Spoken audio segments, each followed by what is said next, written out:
Hello world, welcome to another episode of the Survivor series, a week-by-week recap and analysis of Survivor for newcomers and returning viewers alike. This episode, it didn't seem like there was a lot going on. It seemed like kind of a table-setting episode to set up future storylines. It just seemed like it kind of rambled on to its inevitable conclusion, but let's get into the recap so we can talk about exactly what happened. This week's episode started with Chris making his way to the edge of Extinction, where Reem and Keith literally laughed in his face. How's it feel? It's terrible. I just feel betrayed. That's how it feels? Betrayal? Real? Back at Mono Tribe, we saw that things were pretty much the same after Tribal as they were before, with Wendy just ticking off everyone and Wardog and Wentworth plotting to try to get everyone aligned with voting her out. But wait, before that can happen, there is a tribe split, and it's kind of an unprecedented split. Let's do a quick Survivor 101. Every season, Survivor has a few elements that make that season unique. One of the elements they're using this season is the tribe split. The idea with the tribe split is that you mix everyone up and you create the possibility of new allegiances by causing everyone to reconsider their previous alliances and the new possibilities within the tribe. But that didn't happen this time. And the reason for that is that the tribes didn't really get mixed up.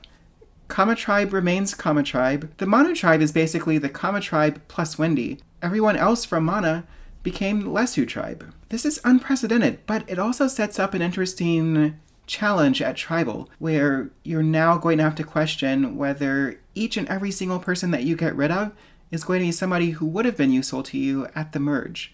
Now back to the recap. There is no reward challenge, so it's back to camp for everyone. Over at Kama, we see that Joe is attempting to create an alliance with his old pal Aurora, and definitely not his pal Ron. The Lesu Tribe, formerly the Manu Tribe, is way more optimistic than they have any right to be. I think in challenges, we stack up really well with those two tribes. I think we do. They got complete dynamic. This could be really great. We can for win all the of us. challenges, right? Sure. We could at the very least come in second. They've lost every challenge, they have almost no food, they have to build a shelter, and Lauren is getting sick and isn't eating. Over at Manu Tribe, we see that Wendy is already being messy. After showing people around camp, she immediately begins spilling all of the secrets on everybody at Lesu Tribe. And then she releases the chickens. She released the chickens, people. I said a couple of episodes ago that I wanted the through line of this season to be comic reveals, and we got one with the chickens. If I catch one, it's not going back in the coop. It's going under the machete. It's crazy. She... Serious? It's not cool. Finally, back over at the edge of Extinction, Chris, who came in as a pariah, changed a lot of minds when he caught just a couple of fish. On to immunity. This week's immunity challenge was pretty cool.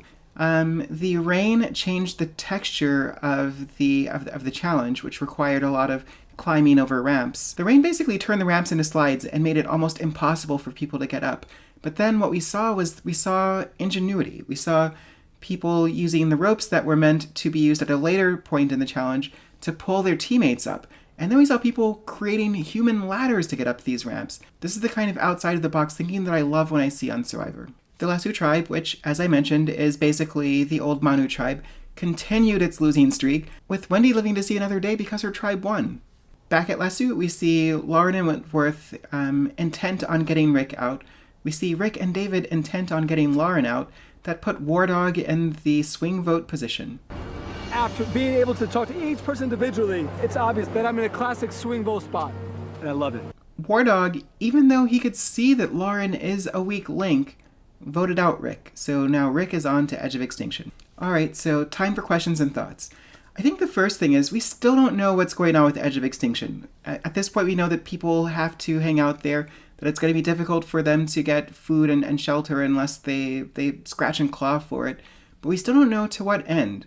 And I'm kind of thinking through some potential scenarios in my head, and I'm thinking, what if what they're setting up is essentially a tribe versus tribe scenario? Imagine it, the people who are on the mainland continue on this game until they reach a point where there is half of the team on Edge of Extinction and half still on the main island, and then they have to battle to see who gets to continue through the rest of the game. I think that would be a really cool scenario, Another cool scenario would be people from the Edge of Extinction getting to challenge someone from the main groups for their position.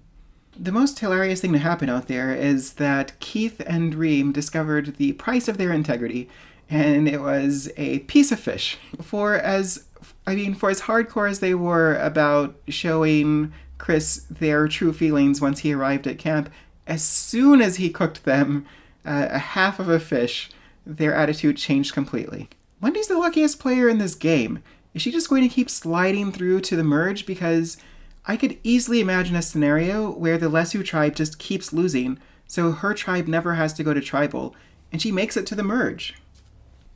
Last thought that I have from this week is that I'm not really sure what to make of that tribal council. It was cool to see everyone have kind of this moment of solidarity where nobody is attempting to take down another person, and they all acknowledge that they feel that they feel compassion for each other. They like each other and respect each other.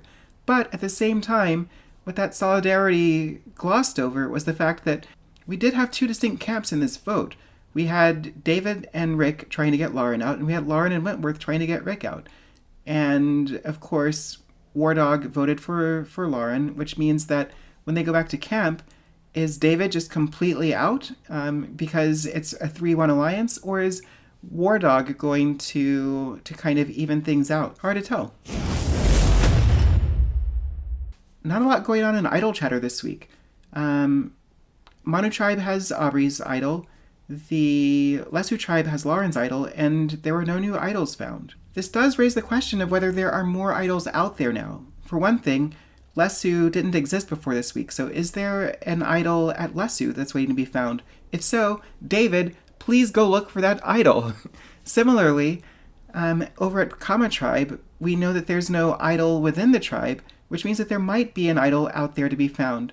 So, Joe, go look for that idol.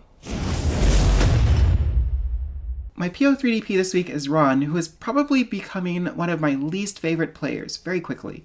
But I've got to say, the speed with which he was able to go from hanging out and doing that weird hug with Joe to what's in the bag it was blinding. Hey, look at Joe's bag. It's right there. I'm gonna keep it at the watering hole for as long as I can. When it comes to acting, that dude has range. Also, the way that Ron used someone else to go through Joe's stuff was clever and evil. If someone had caught Julia going through Joe's bag, Ron would have had plausible deniability. But you know what? I'll give him PO3DP just for getting Julia on the show. I'm pretty sure that she's been on the show for a total of 2 minutes in 4 episodes. Joe. Of course it's going to be Joe. If there was anyone who would so willingly accept that someone he had heard just the previous episode, just days ago, having a discussion about him, if there was anyone who would believe that that person would so willingly and quickly embrace him, it would be Joe.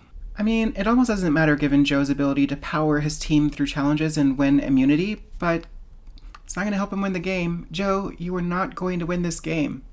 Sorry. Wrapping it up, the tribe split appears to have done little other than hasten the departure of the original Manu tribe members.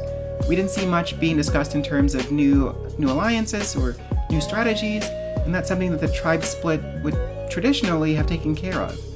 But like I mentioned earlier, all it did is split the Kama tribe into 2 smaller tribes.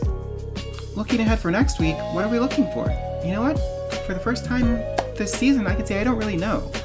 It feels to me like the next few episodes are going to see the inevitable collapse of the Lesu tribe.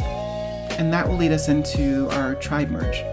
The original Manu tribe is just a flop tribe that can't seem to get anything right.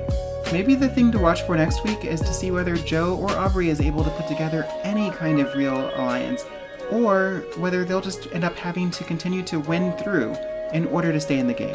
Well, we've made it to the end of the episode. I do want to say that I would love to hear what your theories about Edge of Extinction are, so if you have them, put them in the comments below. And I know that the algorithm's got something special, something tasty dialed up for you to watch next. And right now I'm just delaying that gratification, and for that I apologize. But while you're here, if you know somebody who likes Survivor, maybe ask them to like, share, and subscribe, because you know what? New episodes every weekend. See you later.